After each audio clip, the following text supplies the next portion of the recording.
No acting. आणि हे मी त्याच्याकडे पहिल्यांदा शिकले. तू म्हणजे माझ्या जखमेवर नमक चोळायला आलास का? 2 दगडांवर पाय ठेवून असं करिअर नाही चालू शकत. ते तुम्हाला मग फोकस्ड राहायला लागतं. की जर 60व्या वर्षी सुरुवात करून माणूस ऑस्कर घेऊ शकतो, तर मी तर फारच तरुण आहे त्या मानाने.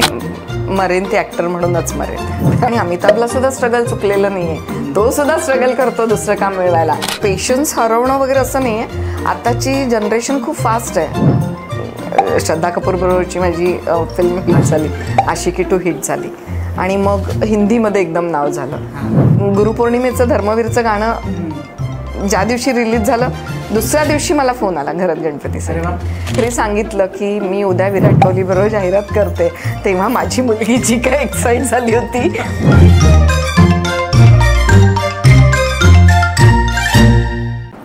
नमस्कार. नमस्कार. थँक्यू. कशा आहात? मस्त, मजेत. थोडं आउट ऑफ द बॉक्स सुरुवातीला मी म्हणेन, तुम्हाला स्क्रीनवरती आम्ही पाहिलंय, तिथे तुम्ही अत्यंत सुंदर दिसता. आणि मी पर्सनली सांगतो, खरंच आज मला समोर पाहून तुम्ही खरंच खूप सुंदर दिसताय. थँक्यू. ही सगळी देवाची कृपा, माझ्या आईबाबांची मेहरबानी, माझं काही नाही त्यात. नाही, पण मी खरंच म्हणेन थोडंसं सुरुवातीला की आजकाल आपण पाहतो अभिनेत्री अभिनेते सगळेच बोटॉक्स हे ते बऱ्याच साऱ्या गोष्टी करतात. पण तुम्ही नॅचरली एवढे ब्युटिफुल आहात. नाही, अजून तरी नाही वेळ आली, तर बघू पुढे काय. म्हणजे मी अपोज नाही करत ह्या सगळ्या गोष्टींना, पण माझं म्हणणं आतापर्यंत तरी सगळं सुखरूप चालू आहे. याच्या पुढे गरज पडणार नाही हा मला.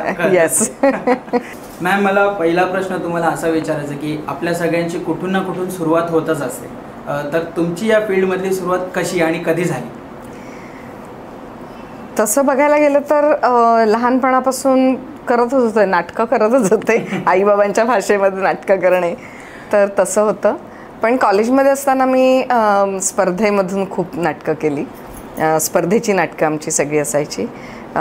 कॉलेजमध्ये आम्हाला विनय आक्टेपासून असे सगळे आमच्या एकांकिका स्पर्धा ज्या असायच्या त्याच्यासाठी असायचे. पण तसं प्रोफेशनली मी लग्नाच्या आधी काही केलं नव्हतं. लग्नानंतर माझी सुरुवात झाली माझी. पण ते सुद्धा मी हौशी म्हणूनच होते. म्हणजे मला हे खूप महत्त्वाचं वाटतं की मी माझी हौस, लग्न झालं, 2 मुलं झाली, संसार चालू होता, नोकरी चालू होती, पण माझी हौस मी जपली. आणि मग एक वेळ अशी आली की असं वाटलं की नाही, आपल्याला हेच करायचं आहे. म्हणजे माहीत नसतं ना आपल्याला काय करायचं आहे नक्की. तर जेव्हा असं वाटलं की आपल्याला हेच करायचं आहे आणि हे आपण अधिक चांगलं करू शकतो, तेव्हा मग मी ती नोकरी सोडली. आणि मग मी इथे स्थिर झाले. घरच्यांचा सपोर्ट होता म्हणूनही अर्थात हे शक्य झालं. पण ते अशा रीतीने माझी सुरुवात झाली आणि मग मी प्रोफेशनली करायला लागले. पण तोपर्यंत मी शक्तिमान शनिवार रविवार वगैरे असायचा, आहटचे एपिसोड, नाटकं, राज्यनाट्य स्पर्धाकर, असं सगळं चालू होतं नोकरी करत असताना. आणि मला असं वाटतं की प्रत्येक स्त्रीने किंवा प्रत्येक माणसानेच आपल्याला जे आवडतं ते किमान छंद जोपासावेत किंवा असं, ते खूप महत्त्वाचं असतं. त्याच्याशिवाय तुमचं आयुष्य सुंदर होतच नाही. आणि मग मला जेव्हा असा एक टप्पा आला आयुष्यात की आता मला हेच करायचं, तेव्हा मी टचमध्ये असल्यामुळे मी पटकन उडी मारू शकले. नाहीतर मग कसं होतं की तुम्हाला माहिती असतं की तुम्हाला आवड आहे ॲक्टिंग करायची, ॲक्टर बनायचं वगैरे, पण तुम्ही इतके गुंता वगैरे आणि मग ते मागे पडलेलं असतं. मग परत पहिल्यापासून धडपडायला लागतं. तसं माझ्या बाबतीत नाही झालं. तर ते फार महत्त्वाचं आहे असं मला वाटलं. मला असं कळालं की तुम्ही नोकरी म्हणजे आता तुम्ही फारच सहज म्हणालात, पण ती नोकरी साधी सुधी नसून government job, to be more precise central गव्हर्नमेंटचा जॉब सोडून तुम्ही ही उडी घेतली. हो. तर मग हा निर्णय म्हणजे, आणि नुसता सेंट्रल गव्हर्नमेंटचा जॉब म्हणजे एअरपोर्टवर, इंटरनॅशनल एअरपोर्टवर मी ITDC मध्ये होते, जो अत्यंत ग्लॅमरस जॉब होता आणि खूप इंटरेस्टिंग होता तो पण फील्ड. पण तरी मला असं वाटलं की नाही, मी मरेन ती ॲक्टर म्हणूनच मरेन. त्यामुळे मग मी म्हटलं, आणि मग नवरा पण म्हणाला की तुला जे वाटतंय मनापासून ना ते तू कर. आणि मग मी ते सोडून इथे आले. मॅम मला तुम्हाला आवाज विचारायला आवडेल की माझेही काही मित्र आहेत त्यांना म्हणजे आता तुम्ही कम्प्लिटली उडी घेतलीत एवढा मोठा जॉब सोडून ते खरंच शक्य नसतं. माझेही काही मित्र मैत्रिणी आहेत ते आज जॉब करून आपल्या अभिनयाचं स्वप्न सुद्धा पूर्ण करण्याचा प्रयत्न करतायत. तर मग एखाद्याने कम्प्लिटली फुल टाइम तुमच्याकडे ऑप्शन होताच की तुम्ही काम सांभाळून हे करू शकत तुम्ही केलं सुद्धा ते, पण कम्प्लिटली फुल टाइमच का द्यावा या फील्डला? नाही, तुम्हाला जर वरती जायचं असेल तर मला वाटतं तुम्ही फुल कॉन्सन्ट्रेट. दोन दगडीवर आमच्याही घरात ही चर्चा झाली की तेव्हाही मी करत होते बऱ्यापैकी, तर घरामध्ये ही चर्चा झालीच की दोन्ही चालू आहे सुखाने. तर पण मग असं असतं की तुम्हाला तो एक्सलन्स नाही गाठता येत. तर तो जर तुम्हाला हवा असेल तर दोन दगडांवर पाय ठेवून असं करिअर नाही चालू शकत. ते तुम्हाला मग फोकस्ड राहायला लागतं. तर त्या पद्धतीनेच ते गेलं पाहिजे. आणि मला थँकफुली घरनं सल्ला मिळाला की नाही तू फोकसली मग ॲक्टिंग म्हणूनच करिअरवर लक्ष ठेव आणि नोकरी सोडून दे. मग मी सोडली. मॅम अभिनयाची तुम्ही सुरुवात केली आणि फायनली मग तुम्हाला ते पहिलं काम असतं ना, ती पहिली अपॉर्च्युनिटी मिळाली कम्प्लिटली कमर्शियलाइज. मग ती पहिली अपॉर्च्युनिटी काय होती आणि आहे का तुमच्या लक्षात ती, म्हणजे किती स्पेशल? नाही, मला ॲक्च्युली मी मगाशी म्हणाले तसं ओनेस्टली मी सातत्याने करतच होते. ते हाऊस म्हणून का होईना पण मी करत होते आणि मी करत गेले. आणि मग ती मी अधुरी एक कहाणी जेव्हा मला मिळाली तेव्हा मला अजिबात माहिती नव्हतं की ही सुपर डुपर हिट होणार आहे किंवा असं काहीतरी. कारण करत होते सगळं मी बाकीचं करत होते तसं हेही करत होते आणि अजिबात अपेक्षा नव्हती. आणि अनपेक्षितरित्या ती सिरियल कॅम्प्स क्लबची होती आणि ती खूप हिट झाली. म्हणजे इतकी हिट होती ती की तो 8 ते 8:30 या वेळामध्ये बाहेर कोणी नसायचं, इतकं ते लोक प्रत्येकजण टी व्हीपाशी चिकटलेला बसलेला असायचा. तर आणि मग माझं अचानक म्हणजे लोक ओळखायला लागले मार्केटात तमुक. आणि मग माझ्या लक्षात आलं की अरे हे खूप मोठं आहे, असं तोपर्यंत कळलं नव्हतं. त्यामुळे असं मला आता असं पहिला प्रोजेक्ट असं नाही सांगता येणार. पण ते जेव्हा हिट होतं तेव्हा, कारण मी हिंदी फिल्म्स पण करत होते, मी बऱ्याच हिंदी फिल्म्स केल्या. पण जसं श्रद्धा कपूर बरोबरची माझी फिल्म हिट झाली, आशिकी 2 हिट झाली आणि मग हिंदीमध्ये एकदम नाव झालं. तर हिंदीमध्ये मग त्यानंतर मला दो दिलमध्ये एक डोरी से नावाची हिंदी सिरियल मिळाली आशिकी 2मध्ये. म्हणजे मला आठवतं आहे मी हिंदी सेटवर तिकडे गेल्यानंतर तिकडचे जे डिरेक्टर असिस्टंट डिरेक्टर ते इतके खुश होते. आशिकी 2 त्यांनी 40 वेळा पाहिला होता. मग मी आल्यावर माझे डायलॉग म्हणायचे वगैरे असं. तर इतकं. आणि मग त्याच्यात मला मेजर ब्रेक थ्रू मिळाला ह्याच्या आशिकीमुळे. मला टी व्ही सिरियलमध्ये असं ते एकातनं दुसरं इट्स आयुष्य म्हणजेच मला असं वाटतं की एक सुंदर वस्त्र आहे जे हळूहळू विणत जातो आपण. तसं ते एकातनं दुसऱ्यातनं दुसरा थ्रेड आणि मग ते आयुष्य सुंदर होतं तुमचं. तसं माझं झालं. आता जसं तुम्हीच वाक्य म्हणाला की आपलं आयुष्य असं विणत जातं. आजकाल आपण पाहतो की 1 मिनिटावरती लोकांचं आयुष्य आलेलं आहे. आपण 3 तासाच्या मूवीज करतो. पेशन्स कम्प्लीट गेलाय लोकांचे गेलेले आहेत. मग तुम्ही एवढा मोठा म्हणजे तुम्ही म्हणाल राज्यनाट्य वगैरे वगैरे सगळ्या स्पर्धा प्रायोगिक ते कमर्शियल असं तुम्ही पल्ला गाठला. आजकाल ते जे पेशन्स हरवले त्याबद्दल तुम्ही लोकांसाठी म्हणजे लोकांना आपल्या ऑडियन्सला काय सांगाल की किती आपल्या एका आर्टिस्टने पेशन्स असावं? नाही, मला असं वाटतं की हे जे पेशन्स हरवणं वगैरे असं नाही आहे. आताची जनरेशन खूप फास्ट आहे आणि त्यांना मुद्द्याचं काय ते बोलावं आणि निघा असं.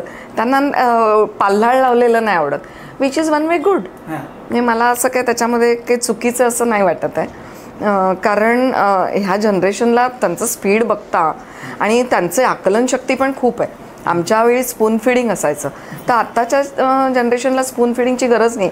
त्यांना एका क्षणात कळतं तुम्हाला काय म्हणायचं आहे. म्हणजे 2 लाईनच्या मध्ये काय म्हणायचं हेही त्यांना कळतं आणि पूर्ण ते जजमेंटल बरोबर जजमेंट घेतात माणसाचं. त्यामुळे त्यांच्याकडे तो पेशन्स कमी आहे. तुम्ही खूप एखादी गोष्ट लांबण लावून तेच सांगत बसलं तर कंटाळतात.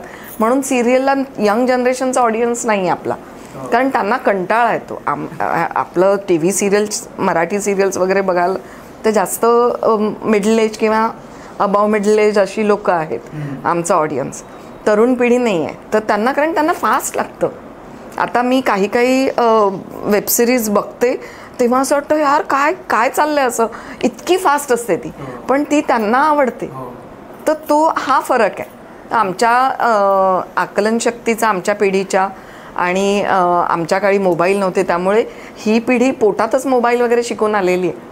त्यामुळे दॅट्स फाईन. म्हणजे त्यांना त्यांच्या स्पीडप्रमाणे जायला आवडत असेल तर जावं त्यांनी. आणि तुम्ही म्हणालात तुमच्या काळात मोबाईल्स नव्हते. हो, म्हणजे आपल्या फील्डसाठी पण मोबाईल बऱ्यापैकी एक काय म्हणतात सुपर गोष्ट असंही म्हणू शकतो, कारण ऑडिशन्स वगैरे सगळ्या गोष्टी आता ऑनलाईन झाल्या आहेत. तुम्ही होतात तेव्हा आपण, किंवा मी पण जोपर्यंत जेव्हा सुरुवात केली होती कॉलेज टाइम, तोपर्यंत लॉकडाऊनच्या आधी आपण की वॉक थ्रू ऑडिशन्स असायचे, आपण पर्सनली जाऊन फोटोज द्यायचो किंवा आपल्या प्रोफाईल्स त्यांच्यापर्यंत करायचो. आता तशी गोष्ट नाहीये. मग तुम्ही कसं जुळवून घेतलात किंवा कसं जुळवून? नाही, आता उलट छान झालंय ते की घरनंच सगळं होतं. आणि आधी आम्हाला जावं लागायचं, मग पाऊस पाणी, ट्रॅव्हलिंगचे एक्सपेन्सेस, असं सगळंच आता हे झालं आहे. फारच छान गोष्ट आहे ही. फक्त असं वाटतं की ज्यांना ऑडिशन हवी आहे माझी, ते ज्या पद्धतीने ती करवून घेतात ते आम्ही मिस करतो. कारण त्यांना एक्झॅक्ट कॅरेक्टर माहिती असतं की हे कॅरेक्टर अशा पद्धतीने जाईल किंवा त्यांची अपेक्षा काय आहे. मग ते आम्ही पाठवल्यानंतर मग नाही मॅडम हे थोडंसं असं पाहिजे, ते थोडंसं तसं पाहिजे असं सांगतात, सटल पाहिजे किंवा अजून लाऊड पाहिजे, व्हॉटेवर. तर मग ते परत करायला लागतं. तसं ते 2दा-3दा करावं लागतं. पण तरी घरात एसीत बसून तुम्ही करता, दॅट्स गुड ना. मॅम, बाहेरच्या लोकांच्या बाहेरच्या किंवा आपली जी ऑडियन्स असते त्यांना खूप असं सुंदर, यांना तर काहीच टेन्शन नाहीये, त्याला धरून बरेचसे नवोदित कलाकार जे असतात ते या फील्डमध्ये पाय टाकतात, म्हणजे येतात या फील्ड, आणि मग काहीही माहिती नसते आणि त्यांच्यासोबत फ्रॉड होतात किंवा बरेच इतर वाईट गोष्टी सुद्धा होतात. तर मग या फील्डमध्ये येताना एखाद्याने मेंटली किंवा फायनान्शियली किती किती पॉवरफुल असावं, किती स्टेबल असावं? त्याहीपेक्षा मला असं वाटतं की खूप जिगर पाहिजे की मला हे करायचंच आहे असं असेल ना, आणि शॉर्टकट्स नकोत. हां, तर ह्या 2 गोष्टी पाळल्या तर तुम्ही सक्सेस होता. म्हणजे काय होतं, शॉर्टकट तुम्हाला चुकीच्याच मार्गाने घेऊन जातो. ते एक पाळलं पाहिजे. तुला मेहनत केली पाहिजे.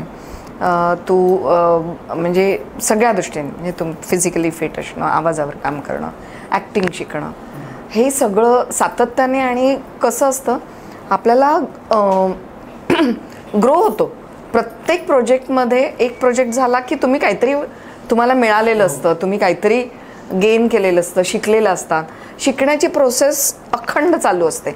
आणि हे नुसतं वाक्य म्हणून नाही, सिरियसली सांगते की अजूनही मी प्रत्येकाकडनं काही ना काही शिकत असते. आता तुम्ही मुलं आज एवढी सगळी आलात आणि किती उत्साहाने करताय, म्हणजे मला कौतुक वाटतं की आणि मी स्वतःला नशीबवान पण समजते की मला हे सगळे जनरेशन भेटतात. आणि नाही, सिरियसली मनापासून सांगते अत्यंत प्रामाणिकपणे की मला तुमच्याकडनं पण शिकायला मिळतं की किती.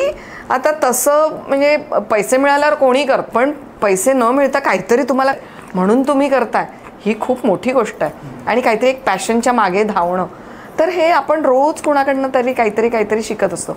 तर ते सतत तुमचे कान डोळे उघडे असणं, मेंदूच्या अँटिनात जागा असणं की काय आहे आयुष्य म्हणजे, आणि मग ते कसं तुम्ही घडवताय. हे तुम्ही नवीन आलात आणि तुम्हाला असं वाटलं की नाही आता मी पटकन काहीतरी मला मिळेल, मग हा रोल मिळेल.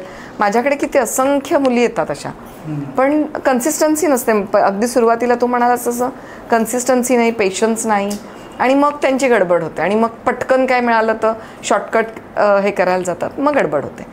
तसं न करता जर तुम्ही चांगल्या पद्धतीने गेलात तर तुम्ही टिकता, नाहीतर नाही टिकत. ते लॉंग लास्टिंग पण होईल. हां, लॉंग लास्टिंग म्हणजे तुम्ही स्वतःला सतत अपग्रेड करायला पाहिजे. आता आमच्या बाबतीत सुद्धा आमचं आता समजा आता मनधागा संपली आणि आता माझी अबीर गुलाल चालू आहे. तर ते एक कॅरेक्टर, तेव्हा माझी खूप तारेवरची कसरत होती, कारण ती 2 कॅरेक्टर वेगळी आहेत पूर्णपणे. जरी मी आई करत असले तरी सुद्धा ती आई वेगळी, ही आई वेगळी, इकॉनॉमिकल स्टेटस वेगळा, सगळंच खूप फरक आहे. ते राजाध्यक्ष होते, ही निंबाळकर आहे. तर हा सगळा फरक हे करून ती जी तारेवरची कसरत असते. किंवा आता मला माहिती आहे की आमची मनजागा सुदैवाने मी खूप देवाची लाडकी आहे की माझ्याकडे सतत काम आहे. पण ज्यांची आता एक सिरियल संपल्यानंतर 60 लोकांचं काम थांबतं, 60 लोक परत दुसऱ्या प्रोजेक्टकडे. तर हे फ्रस्ट्रेशन असू शकतं काही जणांच्या बाबतीत, काही जणांच्या बाबतीत ब्लेसिंग असू शकतं. तर आपण ते कसं घेतो त्याच्यावर आहे की आता ही अपॉर्च्युनिटी समजा मला मध्ये वेळ मिळाला आहे, एक दिवस वेळ मिळाला आहे, तर मग मी माझ्यावर किती काम करते की मी रडत बसते, हे तुमचं तुम्ही ठरवायचं आहे. आणि मग तो फरक पडतो की तुम्ही अपग्रेड करत राहा. मिळाली ती संधी समजून तुम्ही स्वतःला अजून म्हणजे कसं असतं तो हा कसा काय म्हणू त्याला लाकूड तोड्या वेळ मिळाला की कुऱ्हाड धार काढतो आपल्या शस्त्रांना. तसं आता ही आमची शस्त्र आहेत. जीभ आहे, मेमरी आहे, किंवा काम करणं आहे, ॲक्टिंग, लोकांची कामं बघणं आहे. हे मी केव्हा करणार? मी जर सतत काम करणार तर ती माझी शस्त्र मला पाजळायला हवीत ना, तर ती केव्हा करणार? तर मग मला ती अपॉर्च्युनिटी समजते. पण हे विसरून चालणार नाही की हे कठीण असतं. जेव्हा तू आता मगाशी म्हणालास नवीन लोक, तर नवीन लोकांना इझी वाटतं. It's not that easy. तुम्हाला एक प्रोजेक्ट संपल्यानंतर शाहरुख खानला आणि अमिताभला सुद्धा स्ट्रगल चुकलेलं नाही आहे. तो सुद्धा स्ट्रगल करतो दुसरं काम मिळवायला. कारण एक सिनेमा संपतो ना, थोडे दिवसात शूटिंग संपतं, मग त्यांची ऑन टेबल त्यांचं एडिटिंग वगैरे सुरू होतं. मग ॲक्टर काय करणार? तर ते दुसरं प्रोजेक्ट मिळेपर्यंत तुम्हाला जो अवधी मिळतो त्याच्यामध्ये तुम्ही असंख्य गोष्टींना तोंड देता, तुमचं आयुष्य वरखाली होतं. तर ते सगळं गृहीत धरायला हवं. तुम्ही आता जसं प्रत्येकाने तराशायला पाहिजे, आपली शस्त्र पाजळून ठेवायला पाहिजेत. त्याच अनुसरून प्रश्न आहे की तुम्ही काय अशी मेहनत घेता? मी एकतर खूप बघते नवीन काय काय आहे, नवीन वेबसिरीज किंवा सिनेमे, हिंदी सिनेमे, मराठी सिनेमे, हे सगळं मी बघत असते.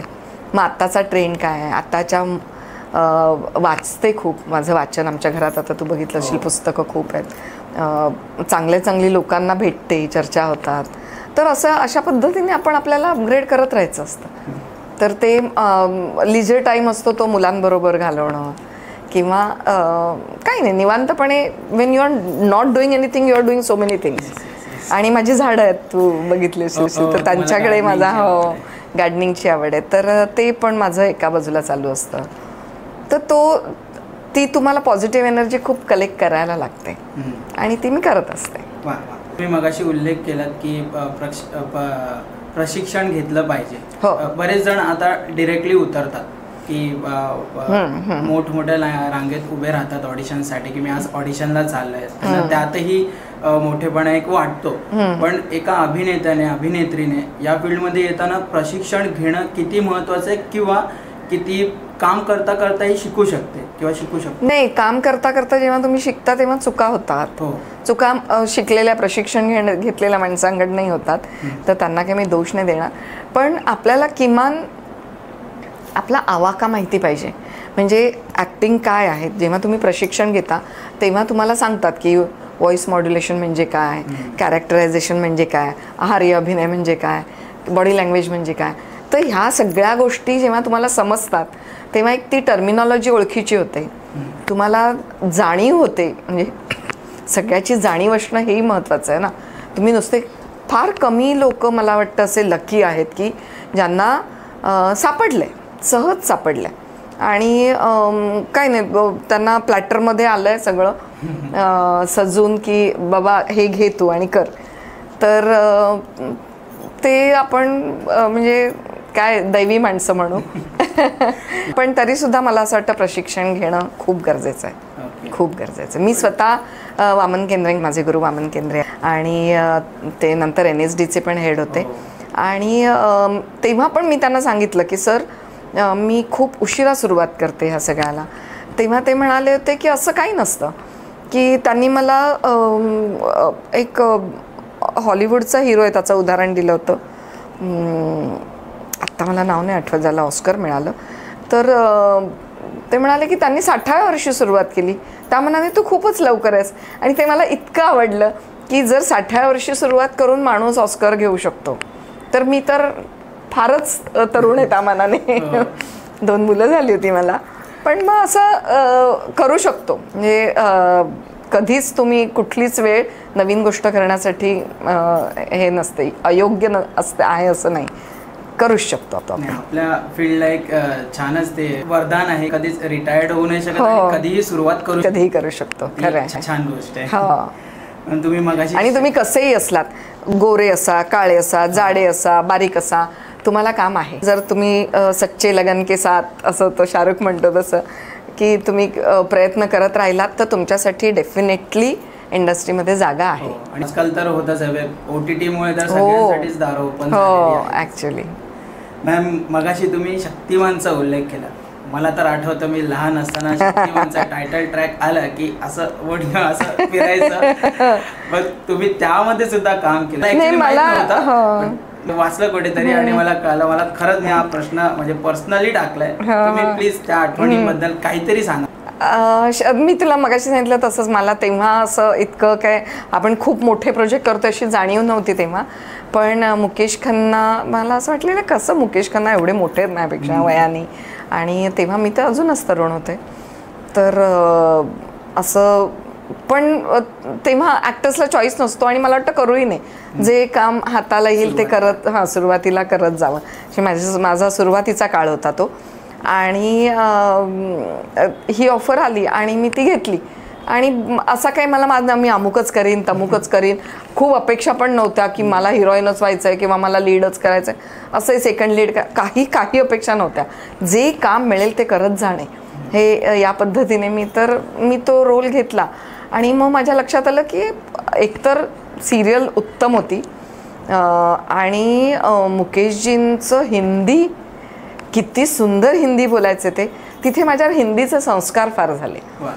मुकेश खन्नांचं, कारण त्यांनी तर महाभारत वगैरे केलं होतं, पितामह भीष्म, आणि तो सगळा मला एक नवीन असा माझ्यासमोर एक दार उघडला गेल्यासारखं झालं की भाषेचं सौंदर्य काय असतं, किंवा भाषा. मग मी हिंदी वाचायला लागले, बोलायला हिंदी. म्हणजे मला हिंदी पहिल्यापासूनच माझं चांगलं आहे, पण हिंदी आणि उर्दूमध्ये फरक आहे हेच कळायचं नाही. कारण मी सिनेमे पाहिले होते त्याच्यामध्ये त्या काळी तर खूप उर्दू असायचं, त्यामुळे इंतजार करणं, लेकिन असे शब्द सहज वापरतो आपण, लेकिन ये नहीं हो सकता. मग ते म्हणायचे नाही, लेकिन हिंदी नहीं है, उर्दू है, हिंदी में परंतु बोला जाता है, परंतु. मग माझ्या लक्षात आलं की यार हिंदी खूप वेगळी भाषा आहे, आणि मग ती आत्मसात करत गेले. आणि शक्तिमानमध्ये ते शुद्ध, मुकेशजींचं हिंदी खूप शुद्ध आहे, त्यामुळे मला हिंदी आणि उर्दूमधला फरक, आणि आपण किती सरमिसळ करतो, किती पटकन उर्दू शब्द घालतो, आणि मग उर्दूचा लहेजा काय, उर्दूची ब्युटी काय ते समजायला लागलं. आणि मग मी उर्दू पण वेगळ्या पद्धतीने मी उर्दू पण केलं आहे, मी हिंदी केलं. आणि मग मला खूप म्हणजे मी एक आठवण सांगते. मी शाळेत असताना म्हणजे आमच्या घरी काय एवढं, माझे आई बाबा माझे शिक्षक, आई होममेकर होती, पण मला इतकी आवड होती सिनेमांची. आणि मी तेव्हा गणपतीला असे रस्त्यावर सिनेमे दाखवायचे, तर ते आम्ही पडद्यावर, तर ते मी बघायचे. आणि असं ते प्रिंट निघते ना, मेंदूत प्रिंट निघायची अशी. आणि मग तीच भाषा बोलायची उर्दू सारखी. आणि मग मी ना राष्ट्रभाषा हिंदीच्या परीक्षा दिल्या बाहेरून. आई बाबांना अजिबात माहीत नव्हतं की ही अशा परीक्षा देते. मी पूर्ण प्रवीण झाले हिंदीमध्ये. आणि मला ते सायमल्टेनियसली मी शाळेमध्ये असताना मी हिंदीच्या परीक्षा देऊन वगैरे असं ते इतकं ते आपल्याला, म्हणजे डेस्टिनी असते मला असं वाटतं की ती जी आपल्याला घेऊन जाते त्या मार्गाने. तर तसं असणार काहीतरी. आणि तुम्ही नाटक, जाहिराती, म्युझिक व्हिडिओजमध्ये सुद्धा कामं केली. तुम्ही तुमचं कॅरेक्टरायझेशन करताना काय प्रोसेस वापरता किंवा कसं करता? मला आता एकदम तू म्हणालास म्हणून आठवलं. मी प्रदीप सरकारांकडे एक सिनेमा केला होता, लफंगे परिंदे नावाचा. तर त्याच्यामध्ये मी दीपिकाची आई होते. तर ते पराडकर आहेत, म्हणजे आमचा म्हणजे त्या सिनेमातलं आडनाव आहे पराडकर असं किंवा असं काहीतरी. तर मग मी हेमंत भालेकरला भेटले होते आणि त्याला म्हटलं अरे ही अशी अशी आहे आणि या रिजनची असेल तर मग मी काय मॅनरिझम घेऊ.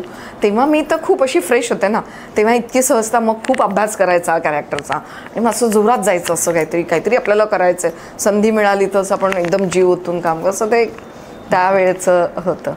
तर मग मी म्हटलं, आणि हे लोक मासे वगैरे खातात आणि एक दोन सीन त्याने मला विचारलं कसे आहेत, तर म्हटलं मासेवाली येते आमच्या दरवाजात आणि मग तिच्याशी मी बोलतेय आणि ती माझ्याशी माझ्या मुलीबद्दल बोलते वगैरे असं. तर तो म्हणाला की आता तू बसशील ना दरवाजात तिच्याशी गप्पा मारायला, तर मग तू ते असं करून त्या साडी अशी टाकतात आणि बसतात उंबऱ्यात, तर तसं काहीतरी कर. तर मग मी ते केलं. आणि प्रदीप सरकार आहेत ना, त्यांचं कसं होतं जाहिरातीतून आले होते ते, तर त्यांच्याकडे सगळ्या सिनेमाचा आणि प्रत्येक सीनचा पिक्चर बोर्ड तयार होता, स्टोरी बोर्ड होता. आणि स्टोरी बोर्डने मी सिनेमात कधीच हे पाहिलं नाही, मी अशी अवाक झाले होते. आणि मग त्यांनी ठरवलेलं की हा सीन 3.5 मिनिटाचा आहे आणि मग हा 3.5 मिनिटात झाला पाहिजे. आणि मग ते त्या पद्धतीने त्यांनी तो जो स्टोरी बोर्ड होता त्याप्रमाणे अकॉर्डिंगली घेतला. आणि मग त्यांनी मला विचार, शुभांगी इधर आओ, ये आप क्या करती हो, उसमें 2 सेकंड जा रहे. तर म्हटलं सर एखादा डायलॉग कट करा, पण हे नका, कारण हा माझा मॅनरिझम आहे, हे मी त्याच्यावर वर्किंग केलं आहे आणि मला करायचं आहे. तर असं ते मला हे मॅनरिझमवरनं असं, तर तो असा आपण म्हणजे काय गरज असेल तर घ्यावा. तर ती मला तेव्हा गरज वाटली होती की नाही, मला इथे हे म्हणजे अधोरेखित करतो ना आपण, कॅरेक्टर असतात ते हायलाईट करायचं, तर मग मी त्या पद्धतीने करीन असं ते एक मनात होतं. आणि मग ते हसले, म्हणाले ठीक आहे करलो आप करलं. आणि खूप पण त्यांचा अभ्यास आणि त्यांनी त्याच पद्धतीने परिणितासारखे सुंदर सिनेमे दिलेत त्यांनी, म्हणजे आणि त्यांच्याकडे मी तर खूप काम केलं. 3 तरी जाहिराती मी त्यांच्याकडे गेल्यात. तर निहार आमला विद्या बालनबरोबर केली आहे, त्यानंतर मी हा सिनेमा केला. अजून एक उमंग बरोबर माझ्या 2 जाहिराती होत्या ज्या आल्या नाहीत.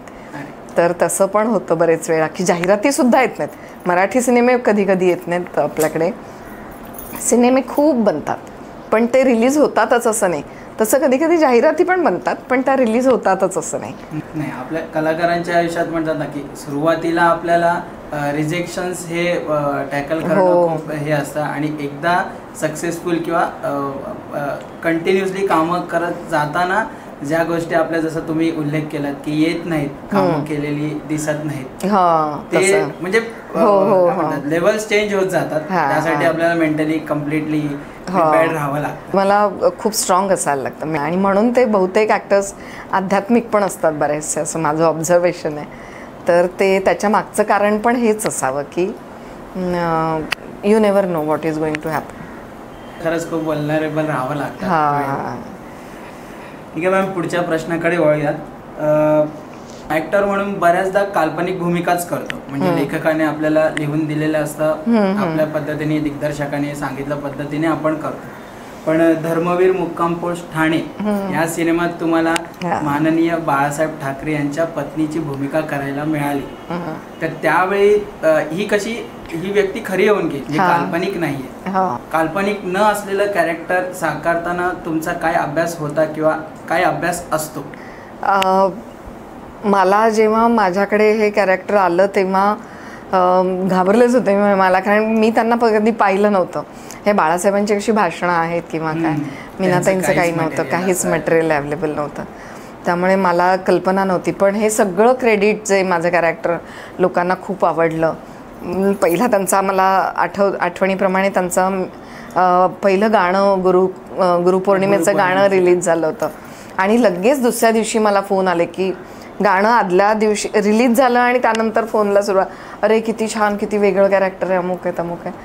तर हे सगळं क्रेडिट प्रवीण तरडे आणि मंगेश देसाई या दोघांना जातं, कारण त्यांनी एकतर तो खूप मेहनत घेतली त्याच्यावर की तो चष्मा कसा असेल, त्या कशा होत्या, मग त्यांची टिकली, मग त्यांचा साधेपणा, आणि माझ्या परीने मी ज्या भेटल्यात मीनाताईंना भेटल्यात अशा व्यक्तींना मी गाठलं आणि मग त्यांना त्या कशा बोलायच्या, स्वभावाला कशा होत्या, मग म्हणजे याच पद्धतीने मी थोडीफार माहिती घेऊ शकले. तर तेव्हाही मला कळलं त्या खूप प्रेमळ होत्या, डाऊन टू अर्थ होत्या. म्हणजे त्या म्हणजे बाळासाहेब जिथे राहायचे त्या मातोश्रीच्या गल्लीमध्ये शेजारीच ज्यांचे बंगले होते तर ते सुहासिनीमुळे तिथे राहत होत्या. तर त्या आम्ही तेव्हा हा करत होतो, फेम गेम नावाची वेबसिरीज करत होते. मग मी सुहासिनीताईला फोन केला, म्हटलं अगं तू भेटली आहेस, कारण आमच्या बोलण्यातनं खूप आलेलं की मी खूप जवळची आहे म्हणून. मीनाताई माझ्या जवळच्या होत्या. मग त्या म्हणाल्या की ती अशी होती तशी होती. मग त्या घेऊन यायच्या, म्हणजे आपल्याकडे कसं आपण खीर केली तर शेजारी, तर तशा त्या सुहासिनीताईला आणून दिलेली आहे. इतकी साधी सरळ बाई होती ती.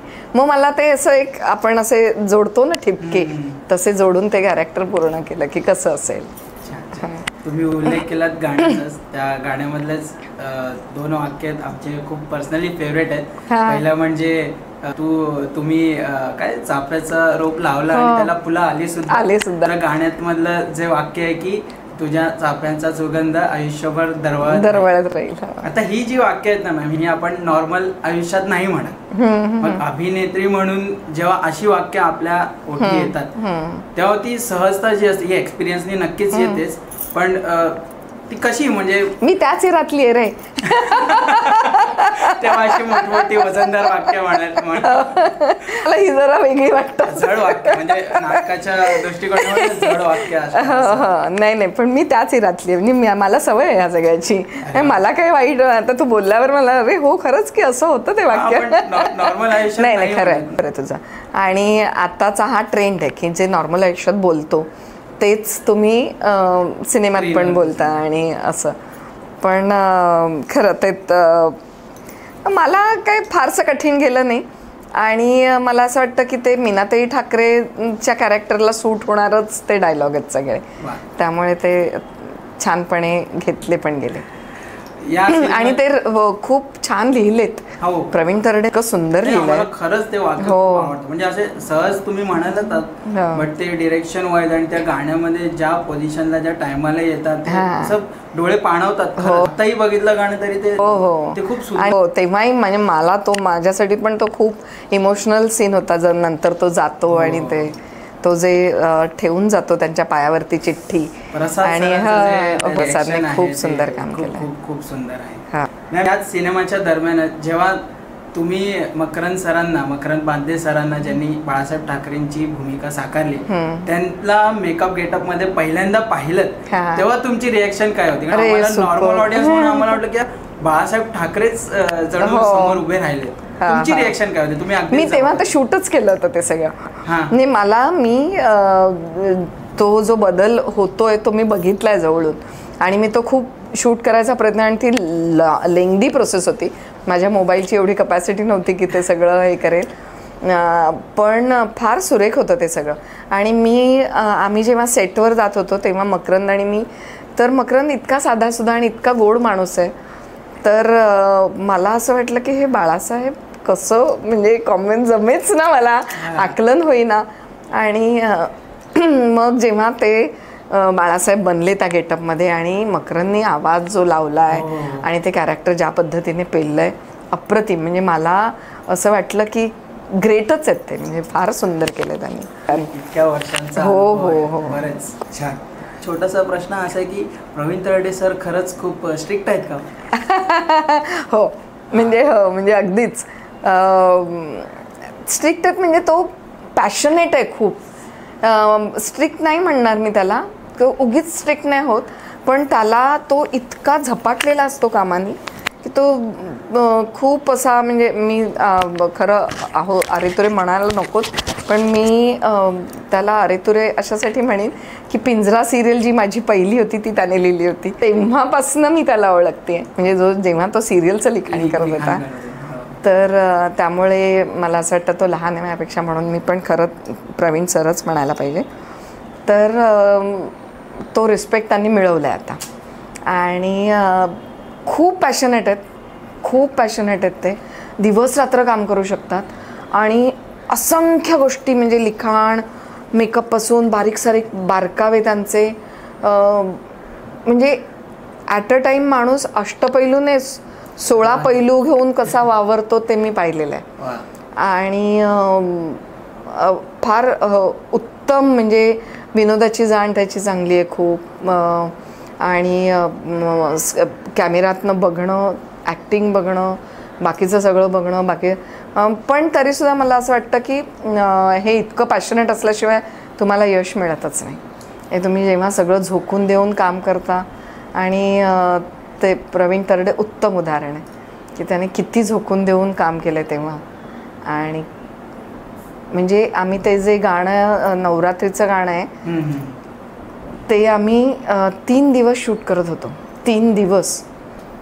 आणि प्रत्येक बारीकसा आणि प्रचंड मॉब, वेगळे वेगळे ग्रुप्स, आणि it was tough, very tough.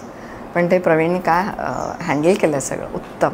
Ma'am, तुम्ही बऱ्याच भूमिका केल्यात वेगवेगळ्या प्रकारच्या. तुम्हाला कोणत्या भूमिका करायला जास्त आवडतात? Natural, horror, comedy? तुमचा जॉनर काय आवडीचा? मला सगळ्या प्रकारच्या भूमिका करायला आवडतात. मी हॉरर पण केलं आहे. नाही, मला असं नाही मला सांगता येणार की मला अमुकच करायला आवडेल, पण मला खूप चांगलं काम करायचं आहे असं मला असं वाटतं की अजून खूप चांगली भूमिका माझ्या वाटेला आलेली नाही आहे. तर त्याची मी वाट बघते. काहीतरी खूप महत्त्वाचं आणि खूप चांगलं काहीतरी हवं आहे मला, जे अजून सापडत नाही आहे. हां. आणि तसंच तुम्ही वेगवेगळ्या माध्यमात सुद्धा कामं केली. थिएटर झालं, मग मालिका, म्युझिक व्हिडिओ. तुम्हाला तुमच्या सोयीचं माध्यम कोणतं वाटतं? सगळ्यात सोयी, मी प्रचंड कम्फर्टेबल आहे सगळ्यामध्ये, फ्लेक्झिबल आहे. मला सगळ्यात करायला आवडतं. चॅलेंजिंग अर्थातच थिएटर आहे, पण त्याला वेळ हवा मला, त्याच्यासाठी वेळ घालवणं खूप आवश्यक आहे. तर तेवढं सोडलं म्हणजे मी सगळीकडे कम्फर्टेबल आहे. थिएटरमध्ये सुद्धा मी आता मध्ये 3 हिंदी नाटकं करत होते जवळ. तर मजा येते, सगळ्यातच काम करायला मजा येते, आवडतं. थिएटरचं म्हणजे आपल्या सगळे जे आर्टिस्ट थिएटर करून पुढे गेले त्यांच्या मनात थिएटरला घेऊन एक विशेष जागा असते. तुम्हाला काय वाटतं थिएटर म्हणजे? नाही, मला असं वाटतं की आत्ता तर उलटं झालाय प्रवाह. सगळ्यांना मालिका मिळतात आणि मग थिएटर करायचंय, कारण जे आत्ताचं मग थिएटरकडे वळतात. तर असं पण आहे आता कितीतरी उदाहरणं आपल्याकडे अशी. तेजश्री प्रधान आहे जी सगळं मालिका करून, हिट मालिका देऊन मग थिएटरकडे वळली. असे खूप जण आहेत जी सगळं, कारण मला असं वाटतं मराठी माणसाच्या रक्तातच नाटक आहे, त्यामुळे ती ओढ थांबत नाही. किती तुम्ही मोठे झालात तरी सुद्धा तुम्हाला ते थिएटर बोलवत राहतं आणि आपण जातो तिकडे. तुम्ही प्रायोगिक सुद्धा केलंय आणि कमर्शियली तर ऑब्व्हियसली केलंच आहे. तुम्हाला काय म्हणजे असं एखाद्याने जर समजा कमर्शियली त्याला थिएटरमध्ये कामं मिळवायची असतील तर काय गणितं असतात किंवा स्वतःचं काय मोल्डिंग असू शकतं? नाही, मला वाटतं की सुरुवात म्हणजे थिएटर करताना सुरुवात तुम्हाला शून्यापासून करायला लागते. कारण मग तुम्ही त्या एखादा ग्रुप जॉईन करणे, आपल्याकडे तरी अशी प्रथा आहे की ग्रुप जॉईन करा, मग तिथे पडेल ते काम करा. मग म्हणजे मोठ्या मोठ्या लोकांनी, म्हणजे मी अगदी सगळ्यांचे इंटरव्ह्यू बघते आणि पुस्तकं, दिलीप प्रभाळकरांनी सुंदर पुस्तक लिहिलं आहे. तर ह्या सगळ्यांचं बघितल्यानंतर लक्षात येतं की ते लोक 12-12 तास थांबायचे सगळे रिहर्सलला, आणि मग तुझे डायलॉग सगळे मला पाठवत, माझे डायलॉग सगळे तुला पाठवत. अख्खं नाटक सगळ्यांना म्हणजे नुसता एक झाडू मारून जाणारा जो घरगडीसारखं काम करा, त्यालासुद्धा अख्खं नाटक पाठ असतं. आणि मग कोणी नसेल तर पटकन तुम्ही उभे राहता. तर हा जो प्रकार आहे, लक बाय चान्स नावाचा सिनेमा तू पाहिला असशील तर त्याच्यामध्ये आहे तसं की त्याच्यामध्ये तो ऋतिक रोशनला वेळ नाही आहे म्हणून फरहान अख्तरला संधी मिळते, आणि असंच असतं ते. तर तुम्हाला डेडिकेटेडली करत राहावं इतकंच त्याच्या मागे आहे. मॅम, तुम्ही बॉलिवूडच्या बऱ्याच एस्टॅब्लिश हिरोईनसोबत, हिरोजसोबत कामं केली आहेत. ऑलमोस्ट सगळ्यांसोबतच कामं केली, असं नावं घेण्यासारखं नाहीच आहे. श्रद्धा कपूर पासून दीपिका हे सगळे. पण स्पेशल म्हणजे बॉलिवूडचे जे दिग्गज आहेत, द बिग बी आणि ऋषी कपूर यांच्यासोबत तुम्ही एक सिनेमा केला आहे. त्याची आठवण काय सांगा, म्हणजे जे एक्स्टॅब्लिश एवढे मोठे नट आहेत, तू म्हणजे माझ्या जखमेवर नमक चोळायला आलास का? मला माहितीये आपल्या अभिनेत्याचं म्हणतात जरी आपलं काम पुढे नाही आलं बट शिकणे आपण काय त्यातून एक्सपिरियन्स घेतो. माझ्यासाठी ती खूप अशी सुखद आठवण आहे. जोगी सरांनी मला कास्ट केलं होतं आणि ऑडिशन घेतली, ऑडिशन झाली आणि मग नंतर मला कळलं की हा सिनेमा जो आहे तो हिंदी गुजरातीतलं ते अत्यंत गाजलेलं नाटक आहे, त्याच्यावर आहे आणि अमिताभ बच्चन आणि ऋषी कपूर. तर मी अशी तीन तार उडाले होते. आय वॉज रिअली एक्सायटेड की इतका मोठा सिनेमा. आणि त्यानंतर एक दिवस मला लुकटेसला बोलवलं. तर लुकटेसची कॉलशीट होती, त्याच्यामध्ये अमिताभ बच्चन, ऋषी कपूर आणि शुभांगी लाटकर असं तर ती मी खूप वर्ष जपूनही ठेवली होती आठवण म्हणून. खूप एक्सायटेड होते आणि माझे 2 सुंदर सीन्स शूट झाले आणि ते तसेच बेरहमी से काट दिए गए. तर ठीक आहे, आयुष्यात असं होतच असतं. मी मगाशी म्हणालं तसं की कधी कधी काही प्रोजेक्ट आपल्याला खूप अपेक्षा असतात पण काहीच हाताला लागत नाही. त्यामधला हा एक प्रोजेक्ट आहे 102 नॉट आउट. 102 not out. हां, तर तसा पण मी पेशन्सली ह्यांना त्यांचं जेव्हा मेकओव्हर होत होतं ऋषी कपूरचं आणि अमिताभ सरांचं, तर ते मी बघितलं. म्हणजे किती माझा नंबर अर्थातच शेवटचा होता, तिसरा. पण त्यांचं म्हणजे मला कॉल तेव्हा मला अर्ध्या तासाच्या अंतरानंच होतं पण त्यांना 4 तास लागले आणि 4 तास ते लोक मेकअप करत होते. आणि त्यानंतर माझ्या मेकअपला सुरुवात झाली व्हॉटेवर. आणि मग मला बघायचंच होतं की ते कसं फोटोशूट करतात म्हणून मी जाऊन वगैरे असं ते स्टुडिओत वगैरे प्लीज मुझे जाने दो वगैरे असं करून देखना है. आणि मी अमिताभला इतकं म्हणजे ती काठी घेऊन हातामध्ये त्यांनी काय एनर्जी आणि किती त्यांनी त्या काठीचाच इतके वेळा उपयोग केला ते फोटोशूट करतानाच. म्हणजे प्रॉपर्टी कशी वापरावी हे म्हणजे त्यांचं म्हणजे मी अशी बघत राहिले होते की केवढी एनर्जी. आणि मी कंटाळले होते कारण ह्यांचंच एक एवढा वेळ मी बसून होते आणि त्यानंतर माझा मेकअप सुरू झालं आणि मग मला त्यांचं फोटोशूट बघायचं. ते बघून म्हटलं आपण ह्यांच्या निम्म्या वयाचे पण नसू. म्हणजे निम्म्या म्हणजे मी जरा जास्तीच म्हणते, ते एवढा फरक नसेल आमच्यात कदाचित, पण तरीसुद्धा त्या वयाला एवढी एनर्जी असणं खरंच खूप मोठी गोष्ट. हो, खूप मोठी गोष्ट. मी त्यांच्यावर कल्याण ज्वेलर्सची पण ॲड केली आहे. तेव्हाही मी त्यांना भेटले आणि त्यांचं जवळून म्हणजे खूप जवळून असं नाही, त्यांच्याबरोबर त्यांच्या लक्षातही नसेल. मी खूप त्यांच्या मनाने फारच लहान आहे पण ऑब्झर्वेशन्स आपली असतातच ॲज अन ॲक्टर म्हणून. तर अप्रतिम.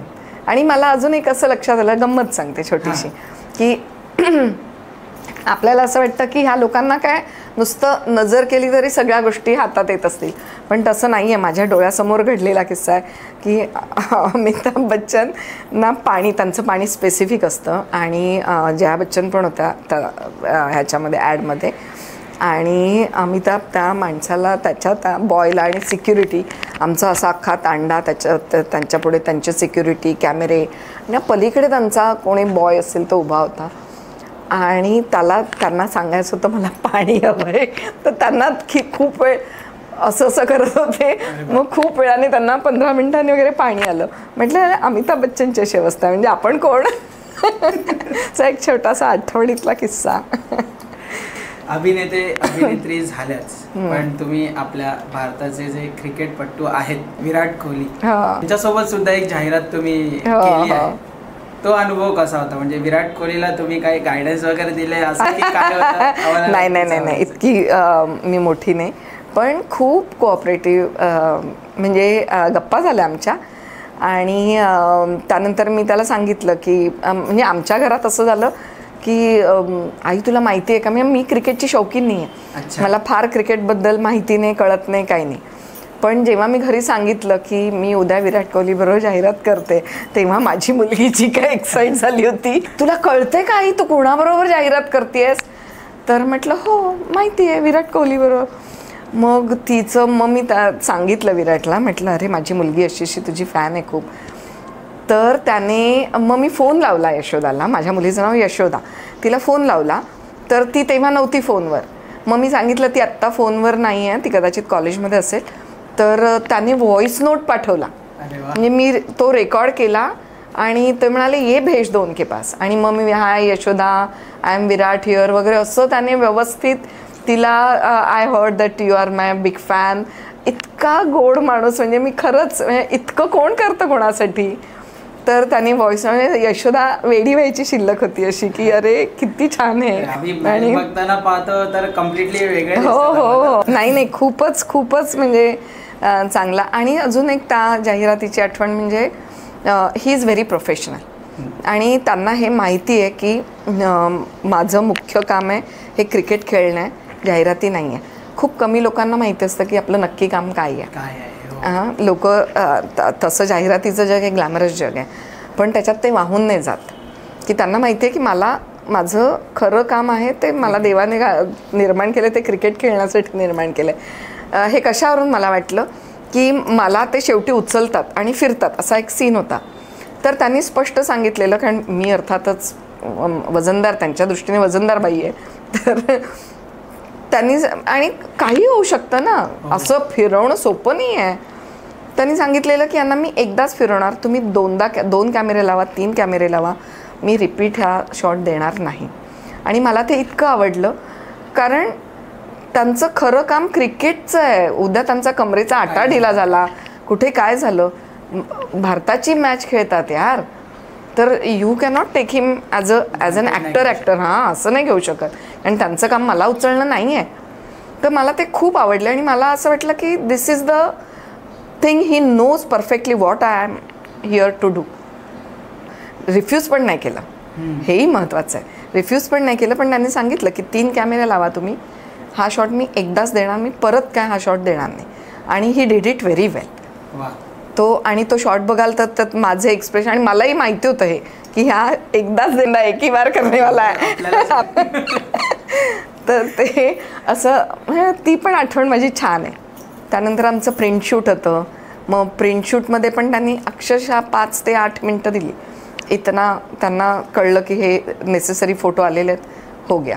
आणि मग त्यानंतर माझे असे टाइम्स ऑफ इंडियामध्ये एवढे मोठे फ्रंट पेजवर फोटो मी आणि विराटचे आले होते. It was such a great thing for me. खूप मजा आली होती. छान छान. हल्लीच रिलीज झालेला तुमचा चित्रपट घरात गणपती, यावर्षी ऑस्करला भारताकडून पाठवण्याच्या सिनेमांच्या यादीत होता.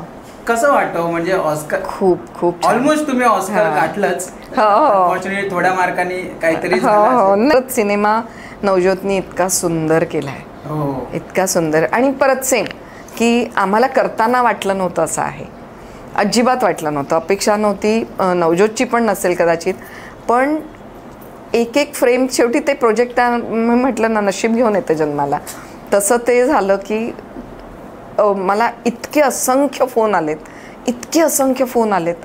की उत्तम काम झालंय. फेसबुकवर किती जणांनी भरभरून लिहिलंय की काम सुंदर झालंय, आणि जो भेटेल तो सांगतो. तर हे खरंच म्हणजे मी स्वतःला नशीबवान समजते की, आणि हे मी मगाशी म्हणाले ना की गुरुपौर्णिमेचं धर्मवीरचं गाणं ज्या दिवशी रिलीज झालं, दुसऱ्या दिवशी मला फोन आला घरात गणपतीसाठी.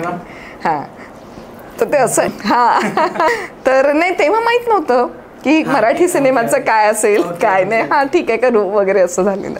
पण नंतर जेव्हा स्टारकास्ट कळली, अरे हे पण आहे ते पण आहे ते पण आहे, मग असं एक्साइटमेंट वाढली.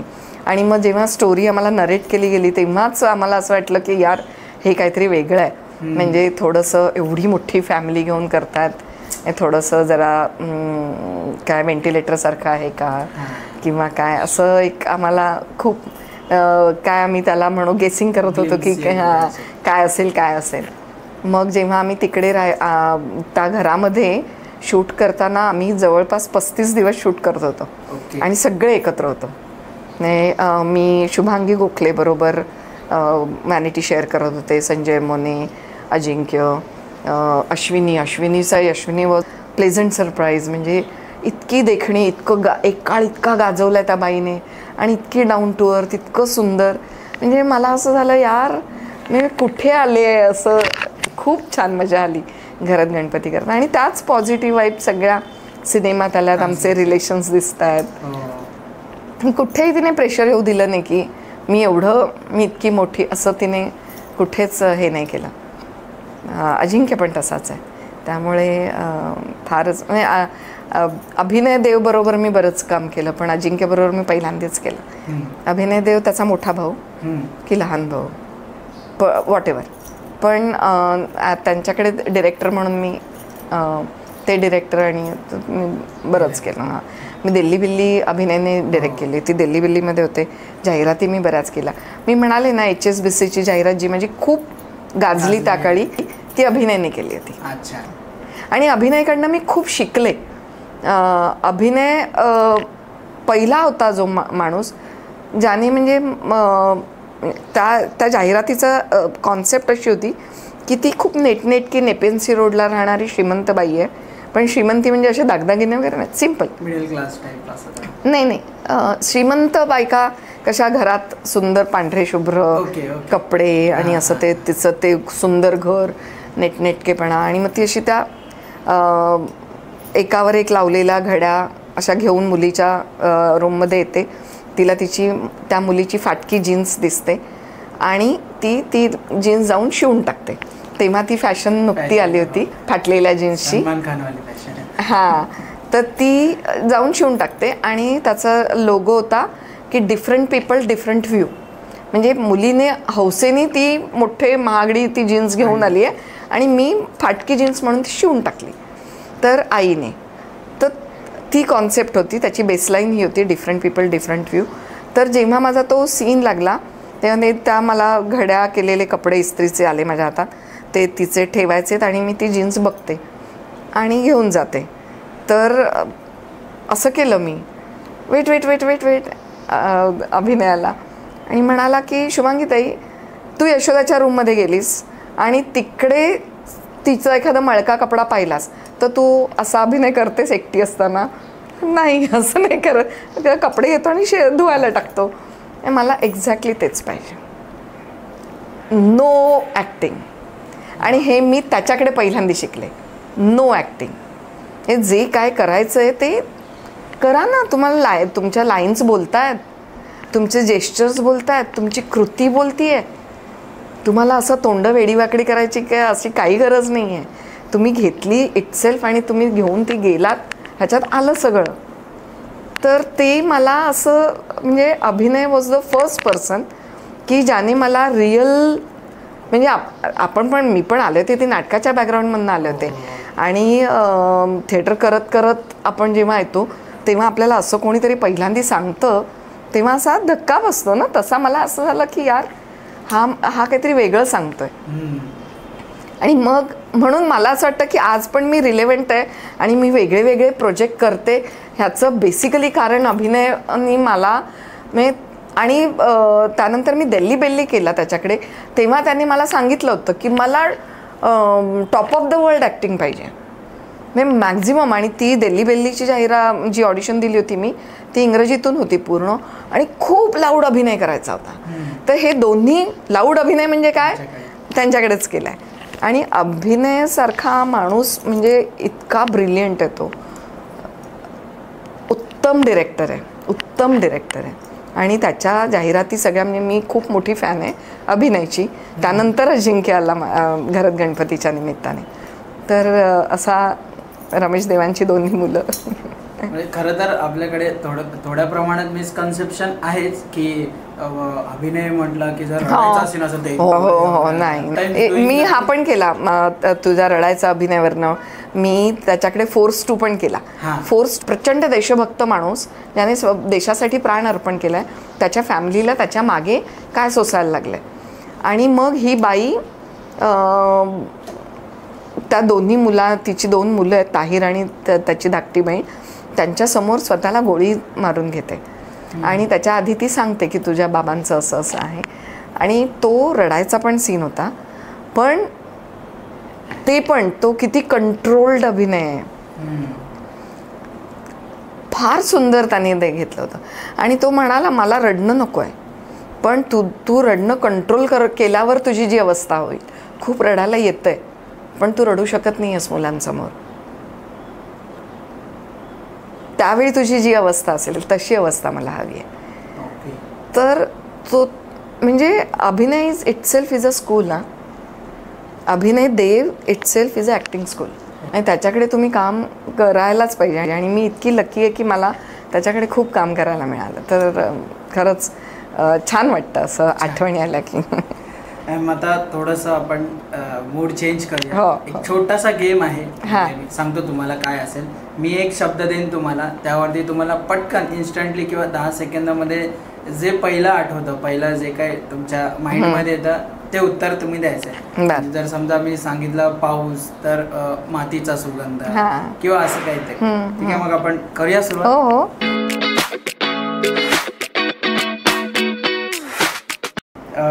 पहिलं काम अधुरी एक कहाणी. अभिनयात inspiration. Shahrukh. Favourite industry. Industry म्हणजे मराठी, हिंदी, तुम्ही साऊथमध्ये पण कामं केली आहे. मराठी. Favourite director. अभिनय. आता बोललंच निघालं. फेवरेट को ॲक्टर. सगळ्यांबरोबर छान पडतं. नाही, मला सगळेच जण छान मिळाले. माझं सुदैव आहे की मला सगळे को ॲक्टर्स खूप चांगले मिळाले. त्यामुळे फेवरेट वगैरे असं नाही सांगता येणार. त्या अर्थाने फेवरेट नाही, पण असं ज्याच्यासोबत एकदमच कम्फर्ट झोन आहे की अरे हा आहे मग आपला असा टाईपमध्ये कोणी. सुनील तावडे. वामन केंद्रे सर. वामन केंद्रे sir is acting school. Fame. प्रसिद्धी, नाव. पटकन म्हणशील तर माधुरी दीक्षित आठवली. अरे वा. Social media. इन्स्टा. प्रेम. Sanjeev Latkar. Thank you so much ma'am. इथे आपला हा सेगमेंट संपला आहे.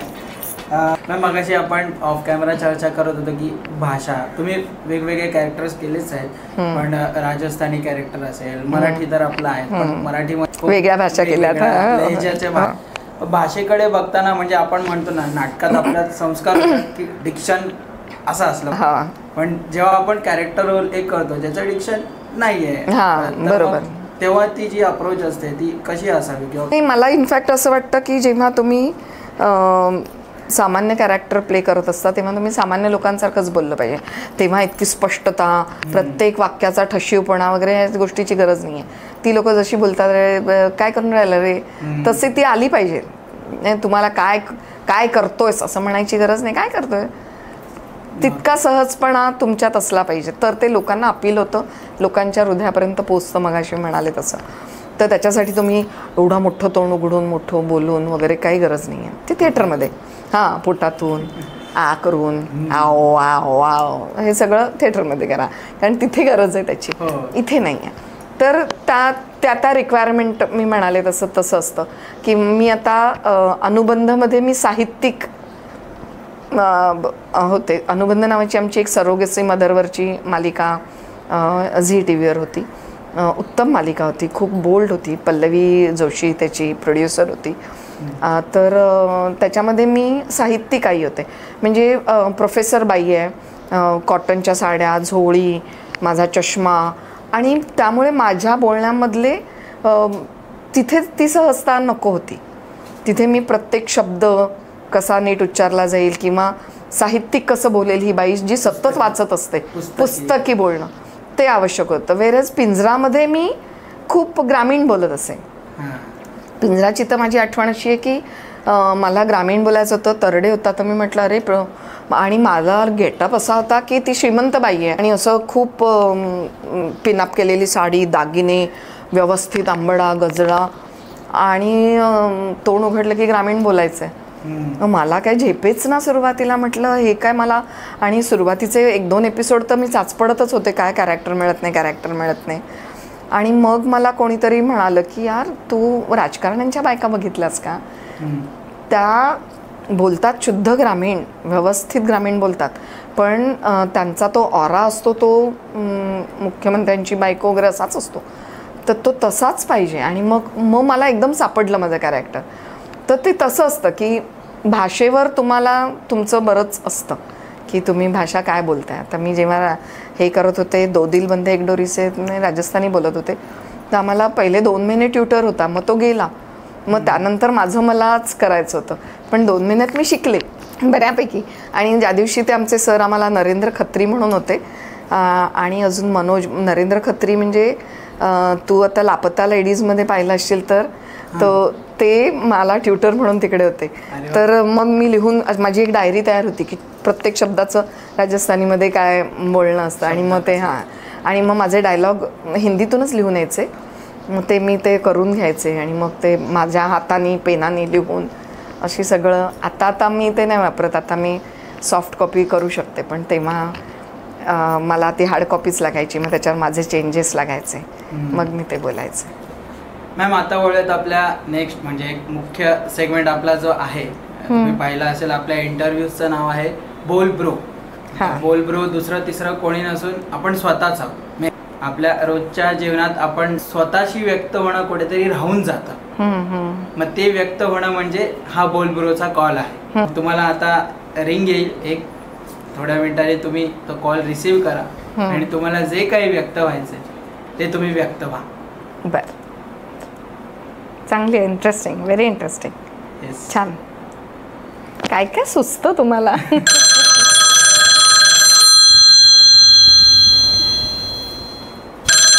येस.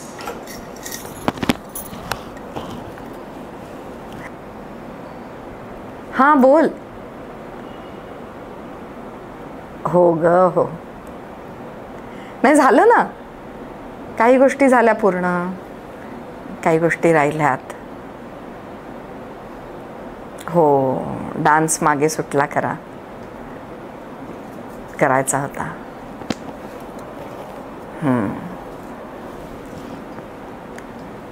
हो ना, मी भरतनाट्यम शिकले, ओडिसी शिकले, पण ते परस्यू नाही केलं पुढे. त्याचं वाईट वाटतं, खूप वाईट वाटतं. जमलं नाही, ठीक आहे, पुढच्या जन्मी. हो, चित्रकला. एकेकाळी माझ्या घरात माझ्याच पेंटिंग्ज असायच्या, पण आता तेही मागे पडलं. हो हो, मी शेतकरी झाले नाही, पण माझ्या घरी जी बाग आहे त्याच्यामध्ये मी सगळं करत असते. प्रायोगिक शेती करते, हायड्रोपोनिक्स करते, तर सगळं काय काय करत असते. सगळं जमलं असं नाही, पण खूप गोष्टी राहिल्यात खऱ्या. नाही जमल्या अजून. खूप मनासारखा रोल अजून वाट बघते, येईल. हो, आशा तर सुटलेलीच नाही आहे, कधीतरी येईलच. शेवटी माणूस आशेवरच जगतो ना. नक्की होईल असं वाटतंय. घरची आघाडी तर उत्तम आहे, म्हणजे त्या बाबतीत कुठे नाही कमी पडले, पण काही गोष्टीत कमी पडले. होईल, हळूहळू सगळं होईल. आणि कसं असतं ना, कितीही उशीर झाला तरी जर इच्छा आणि अपेक्षा आणि देवावरची श्रद्धा तुमची चांगली असेल तर गोष्टी घडत राहतात. तशा माझ्याही आयुष्यात घडतील असं वाटतंय. करू. डान्स तर काही यापुढे शक्य नाही. वेळ मिळाला तर पेंटिंग करीन, पण माहीत नाही. हो, ग्रँडमदर सारखा एखादा रोल यावा आयुष्यात, करीन, तोही करीन. बघू कसं आयुष्य पुढे नेत आहे तसं.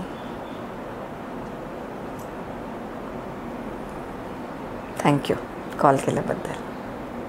आठवण झाली बऱ्याच गोष्टींची. खूप गोष्टी मागे सुटल्यात, खूप गोष्टी मिळाल्या, खूप गोष्टी नाही मिळाल्या. ज्या नाही मिळाल्या त्याचं काही वाईट नाही वाटत आहे. आयुष्याचा भाग आहे. ज्या अपेक्षित केल्या नव्हत्या त्या मिळाल्या खूप आहे. ठीक आहे, देव आहे पाठीशी आणि देवाची मी लाडकी आहे. होईल सगळं.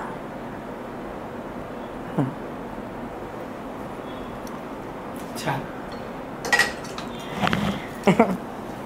कसं वाटतंय? छान, मस्त, रिलॅक्स, स्वतःशी व्यक्त झालं थोडं हलकं आपल्याला वाटतं. खरंय. छान मॅम, खूप उत्तम व्यक्त झाला. ऑलमोस्ट आपण एंडकडे आलोच आहोत. आपल्या आयुष्यात दरवेळी कधी ना कधी अशी एक सिच्युएशन येते ज्याला आपल्याला काहीच ऑप्शन उरत नाही, पण आपल्याला त्याला सामोरं जावंच लागतं.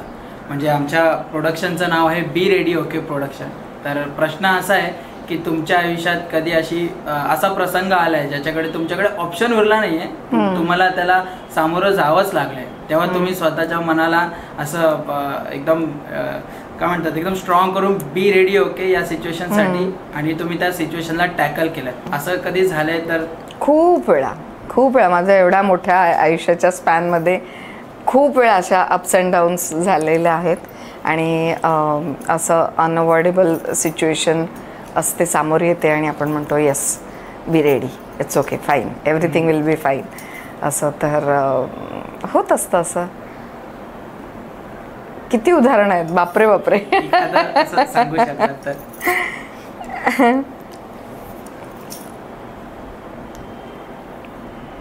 मला रात्रपाळी करायला आवडत नाही खरं म्हणजे. मी एअरपोर्टला नोकरीला होते, इंटरनॅशनल एअरपोर्टला. आणि आमचं म्हणजे एअरपोर्ट हे माहिती असेल, सतत फ्लाईट असतात. इंटरनॅशनल एअरपोर्ट आपलं तरी भारतातलं गजबजलेलं असतं कायम, रात्रीच्या फ्लाईट जास्त असतात. आणि आम्हाला 12 तास ड्युटी 12 तास ऑफ असं, त्यामुळे प्रत्येक कर्मचाऱ्याला नाईट ड्युटीज करायला लागतात. तर मी अनेक वर्ष नाईट शिफ्ट केल्या. आणि मग जेव्हा नोकरी सोडली तेव्हा मला असं वाटलं चला आता आपल्याला नाईट शिफ्ट नाही करायला लागणार. पण इथे येऊन काही नाईट शिफ्ट चुकलेल्या नाही आहेत माझ्या. आता होतं असं की it's okay, fine, be ready, okay, आज आपला पहिला दिवस आहे, नाईट करायला मागे पुढे बघायचं नाही, करायचं असं म्हणून आपण पुढे जातो. किंवा अशा खूप सिच्युएशन्स आहेत की ज्याच्यामध्ये आम्ही असं म्हणावंच लागतं की गेट रेडी. खूप छान वाटलं मॅम तुम्हाला. हो, मला पण खूप मस्त वाटलं. तुम्हा मुलांबरोबर तुम्ही खूप ब्रिलियंट पोरं आहात आणि किती मेहनती, केवढं सामान घेऊन आणि एवढं सगळं घेऊन, खरंच कौतुक आहे. तुमचा मोठेपण आहे तुम्ही आम्हाला. सिरियसली तुम्ही नक्की खूप मोठे होणार. थँक्यू. खूप छान होणार तुमचं. एक आमच्याकडून एक छोटीशी भेट आहे तुम्हाला. अरे हो, म्हणजे काय, थँक्यू.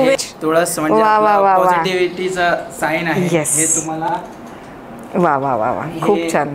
छोटंसं आपलं गिफ्ट आहे. मला झाडांची आवड आहेच, हो, त्यामुळे तुळस मी नक्कीच आणेन. तुम्ही ओपन करू शकता. काय आहे ह्याच्यात? अय्या, किती सुंदर आहे हे पेंटिंग. काय म्हणजे पेंटिंग? वा, खूप छान, खूप सुंदर आहे. अरे किती छान, मीच बघत बसले, सॉरी. खूप सुंदर.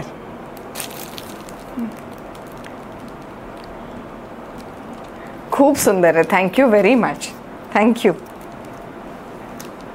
खूप छान आहे. थँक्यू.